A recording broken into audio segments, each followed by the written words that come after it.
Welcome to another edition of Northern Heat. My name is Bob Lennon, President of ThermalWood Canada, host for the show. And today we have a really special guest with us, Sam Roberts. Sam, how you doing today? I'm good. It's great to be here. So, Sam, you're going to be headlining along with Colin James on July 19th at Hospitality Days, and we're really excited to have you here. And when's the last time you were in Atlantic Canada? Have you ever been to Bathurst? Yeah, we play in Atlantic Canada quite a bit because Atlantic Canada has a basically bottomless appetite for music, which is I think the thing we love about it the most.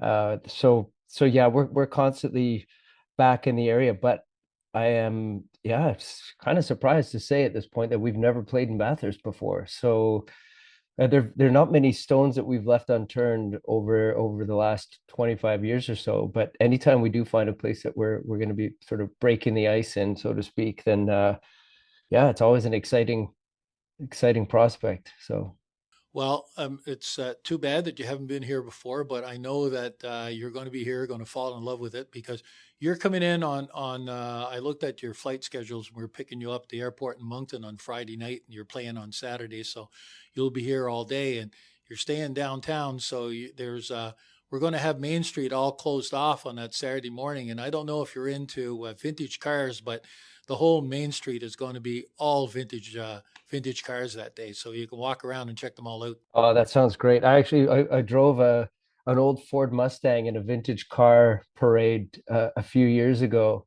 and I forgot how hard it is, how stiff the clutches are in those cars. And you have to drive at a really slow speed the whole time. So you're basically trying to just keep the car sort of in neutral the whole time. And my left leg by the end of the day was just shaking. And of course, all the patrons in the crowd, they're telling me to spin the tires, like put on a bit of a smoke show. And I'm like, I don't I'd go crashing through a store window if I tried to do anything like that. Yeah, that's all you need. But you'll be able to check out some of the vehicles that we've got, and there's some people that have some beauty. They come from all around, and they populate all Main Street and part of King. So there'll be a ton of vehicles there for you to check out when you're there. Looking forward to that for sure. And so, what have you been doing? Tell us a little bit about what you've been doing in the last little while. Well, I mean, it's the summer's here, and the summer's sort of a wild bucking bronco ride if you're in a Canadian band and you have to travel from coast to coast. And when I say that, I don't just mean you go west once and east once. I mean you're bouncing back and forth between the west and the east almost, throughout the summer months. So we just sort of strap our helmets on and hit the ground running in the summertime, and that's very much been the way of it for the last couple of months already. And that's sort of counterbalanced with the winter time where we're sort of more involved in the creative side of things, where it's burying yourself in new songs or trying to build up enough material for a new record to see what the next sort of musical chapter is going to be all about. So it's there's never a dull moment, and it's always about music, but they're different ends of the spectrum when it comes to what we do. Yeah. Yeah. And you do this for a living too. And I asked Colin the same question when I had him on this show for an interview about, COVID and stuff. And he was saying COVID had to be the toughest time for people that were in this business because there was just nothing happening anywhere, right?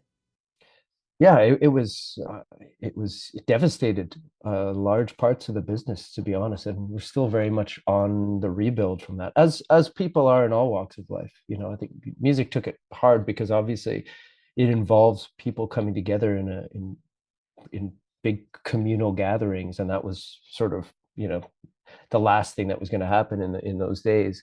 But it's not only the musicians that took a hit; it's all the concert venues, all the crew members, all the other people who make a livelihood from the entertainment business. They all took a hit as well. So, it's a strong, passionate community, and it's definitely coming back. But yeah, it was a tough time.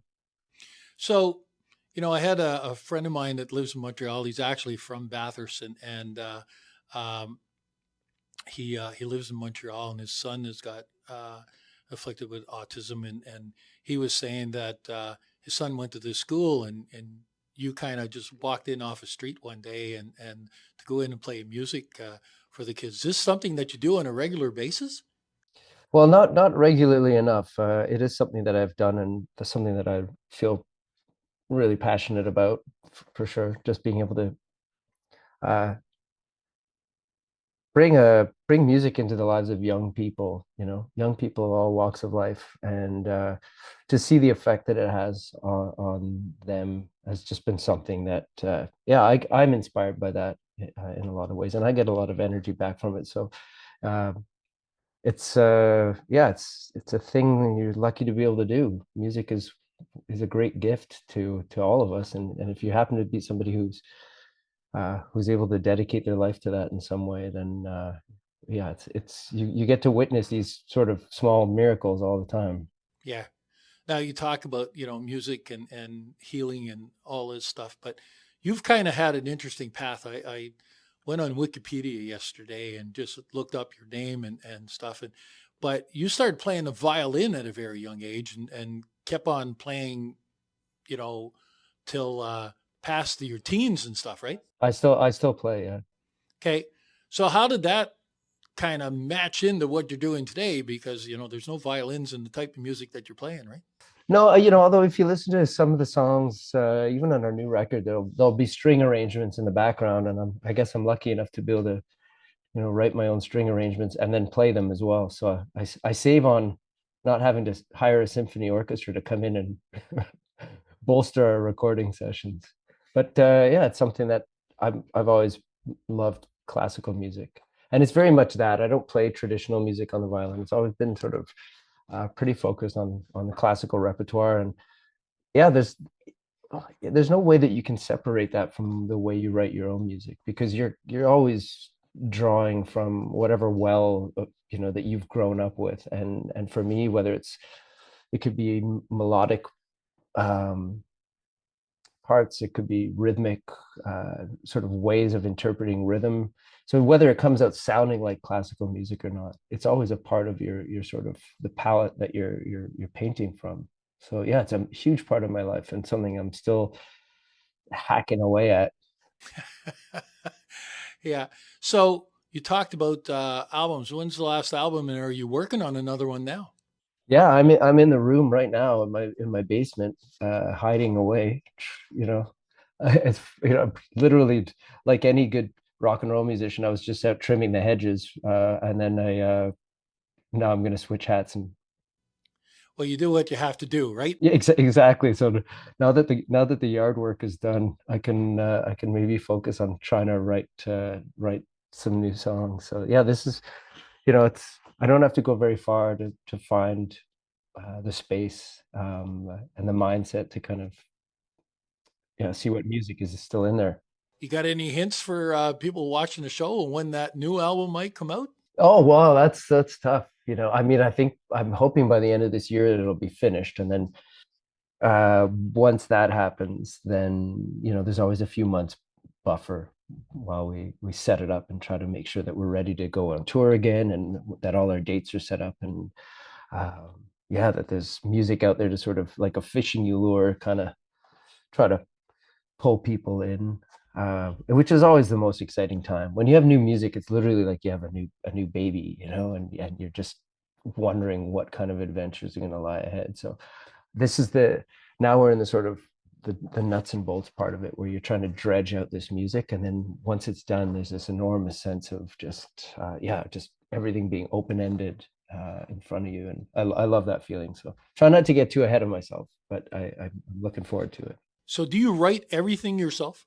I do, yeah. But my bandmates are hugely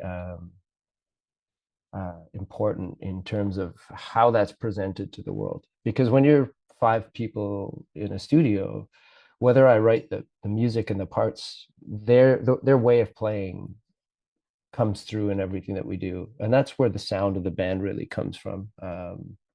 Is it being channeled through the musical personalities of the people that I play on stage with? So How long have you been together with the same band members? Because that's been a while, right? yeah, some would say too long. Some would say, oh, much too long. It's time to change up the jokes. Yeah. Yeah, I mean we're a family really, and when I say that, I mean literally going back to high school now and playing music with them and sharing our lives, sharing our friendships. But man, you come to really lean on the people around you when you live this kind of life. I mean, we all do. Doesn't matter what walk of life you come from. Your friends are obviously uh, enormously important, whether it comes to just support or people to share your enthusiasm for living with. But I think specifically in this kind of tumultuous world of music, then it really helps to have solid friends alongside you to share the highs and the lows and everything in between. So you've, as a band, have put out a number of albums. I can't remember how many that there were that you put out, but you got a few out there, right? Yeah, we have a bunch now. I think we're looking at like number 9 or 10 coming up. So it's What can we expect for July 19th? well, first of all, I'm just excited to see Colin James. Every time I see Colin James playing, it's like a guitar lesson. It's like I get a free guitar lesson. I just watch it. So I'll just sit there side stage and try to pick up a few new licks. Uh, but yeah, I think, as you know, out in New Brunswick and same thing here in Montreal, summer is short and precious in Canada. So there's nothing quite like an outdoor show. And the kind of, yeah, the kind of energy that fills up the night on a day like that is just yeah, it's kind of what we all live for. So it makes it it makes it easier to dig deep and play with everything that you got. So I mean that's what we have to offer really. Yeah, well, you mentioned an outdoor show, and you're absolutely right. As being a listener of music and being involved in sound at one point in time with some bands, the sound outside is completely different than you do in a tent or do in a rink or do in a stadium, and it's just unbelievable. So, that was one of the questions I was going to ask you: is what were you thinking about your thoughts about playing outside? But obviously, you like it. Oh, I love it. Yeah. I think it's I mean, we get our fair share of having to fight through weather events and things like that. But that's part of it all, you know. But but yeah, I think, to your point, not that I mind playing in small, sort of punk rock venues either. I love the intimacy, that sort of everybody sort of packed in there together. It's a different kind of energy. But like I said, for those couple of short months when you get to be out under the open sky on a summer night, it just there's a different kind of magic that happens. Well, we've ordered great weather, Okay, great. Thank you. and so that we won't have to worry about that. And that's always one of the big concerns. But no matter what, you're right. It's summertime. Uh, it's always nice and warm, even if there's a little bit of rain. But we're not even calling for that. We've ordered in the great weather for that night. Well, thank you so much. I appreciate that, Well, we have to do something for you while you're here. And it's unfortunate that we can't keep you here for a couple of days. And I've looked at your schedule and you're in and out because you're pretty busy, right? You're playing uh, a few gigs before you even get to Bathurst. Yeah, we're playing out west, and we couldn't be further away either. So we're playing out in Edmonton and then Kelowna, BC, and then Bathurst, and then I think we're off to Newfoundland after that, and then back out to Saskatchewan. So it's literally just, you know, ping pong balling across the country, But that's the life we live. Well, one of the guys on the crew told me that you are going out to Newfoundland and you're there with Def Leppard. Yeah, Now there's a mix. I know it's amazing. It's one of those things where I've got my cassette of Hysteria that I wore out when I was in the seventh grade or whatever, and here we are sharing the stage together. It's surreal to say the least. Well, I think that we're going to have fun during hospitality days. I think that we've got a right mix from the local guys to you and Colin in there. There's going to be all kinds of energy up on stage, and it's going to be a blast of fun. And really looking forward. And I really thank you from the bottom of my heart for accepting to come to our event and being there, because this is a lot of people are looking forward to this, and so are we. Well, the invitation means the world to us too. So thanks for having us in advance. And yeah, look at like I said, there's no place to play music like Atlantic Canada. So can't get there soon enough. Yeah, and you said the magic word in there, Canada, and like I mentioned a while ago, where this is all Canadian content, and I think that in today's world of what's going on, having and showing off what we have to offer in our own country, and we've got so much to offer, and it's a great opportunity to do it, and thank you again for participating. Well, we're happy to say that we're part of that big beautiful family. So yeah, Well, we'll see you on Friday night, the 18th, and maybe walking around, and we'll see if we can find an old Mustang to take out for a spin there. I'll start doing my leg presses with my left leg. Yeah. And if we can't find you a Mustang, I'm sure there's others out there that we can pick, but we'll see what we can do for you to satisfy that urge. That sounds great.